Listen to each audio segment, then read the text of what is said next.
L'Inclusive Tour, qu'est-ce que c'est ?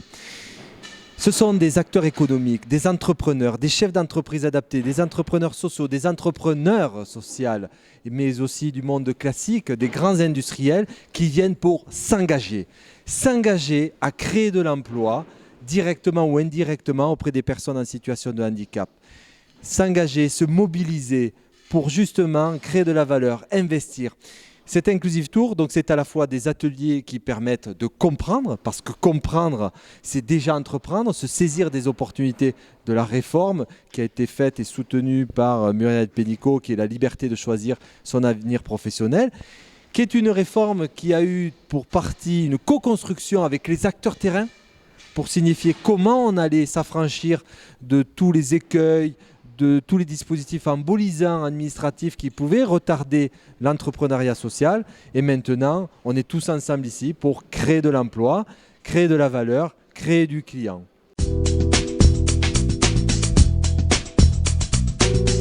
C'est comme une belle poésie. C'est comme un écosystème, vous avez l'ensemble des acteurs en symbiose qui communiquent entre eux, interagissent et créent de la valeur. Ce matin, on s'est rencontrés avec Pôle emploi, on a discuté localement avec l'IUMM, avec des entreprises adaptées pour que justement on arrive à créer des dispositifs nouveaux, innovants, du terrain pour le terrain. Ça ne vient pas que du national pour venir s'imposer à nous. Non, pas du tout. Ça vient du terrain, ça naît des besoins spécifiques de chaque territoire. Et on arrive à tailler sur mesure des solutions pour les personnes en situation de handicap demandeurs d'emploi, mais aussi pour les entreprises. Parce que quand Safran Helicopter Engine vient témoigner et leader, fer de lance de cet Inclusive Tour, pour cette première étape ici à Pau, qu'est-ce qu'il nous dit ? Il nous dit « mais j'ai besoin de vous ». J'ai besoin de vous à la fois comme sous-traitant agile pour me trouver des solutions à mes problèmes locaux, mais aussi dans l'emploi. J'ai besoin d'avoir des ressources humaines compétentes. Est-ce que vous pouvez m'aider à les former, à les accompagner, à les inclure dans mon dispositif ? Et c'est en ça que les entreprises adaptées répondent présentes et animent un écosystème sur place localement.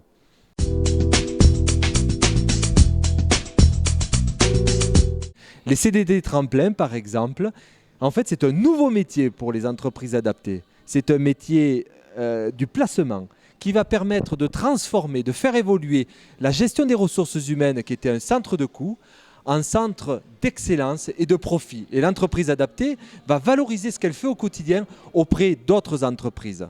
Et c'est ça qui va mettre en place cette notion de parcours.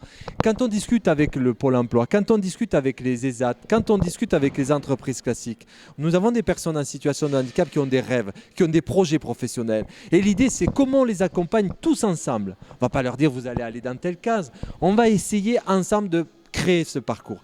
Et ce parcours a besoin de compétences, et ces compétences-là, on va les valoriser et on va en faire une profitabilité nouvelle pour les entreprises adaptées, pour accompagner les entreprises justement à réussir ce placement pour elles, pour créer de la valeur, pour créer de la richesse dans notre pays.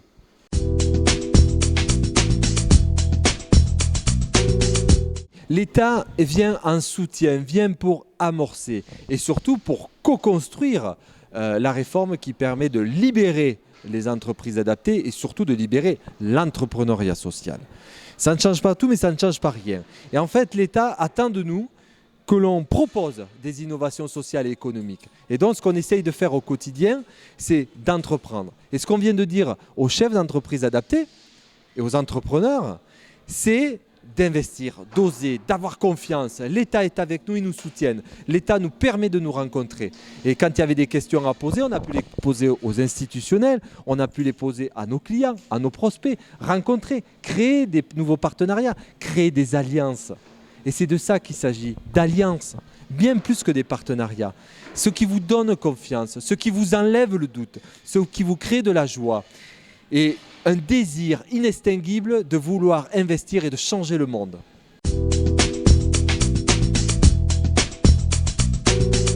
Vous savez, quand vous vous levez le matin, que vous arrivez dans une entreprise adaptée, avec des personnes qui souffrent toute la nuit, parce qu'elles ont mal au dos, parce qu'elles ont mal à la tête, parce qu'elles ont des difficultés, elles ont des traumatismes, des troubles, des maladies ou des lésions. Elles ne le laissent pas en dehors de leur vie, elles le portent en elles, elles viennent travailler. Et quand elles vous voient les yeux dans les yeux, elles vous regardent avec de la joie, avec des sourires. parce qu'il y a une estime de soi qui apparaît, il y a une joie, un bonheur à vivre. Et c'est ce que je dis souvent en reprenant les célèbres phrases de Montaigne, lorsqu'il dit « Notre plus grand et glorieux chef-d'œuvre est de vivre à propos ». Qu'est-ce que ça veut dire? Ça veut dire que le but est dans l'avenir. La vie est dans le présent. Et donc ce n'est pas un but qui justifie de la vie, c'est un plaisir, une nécessité, un combat qui justifie de la vie en elle-même.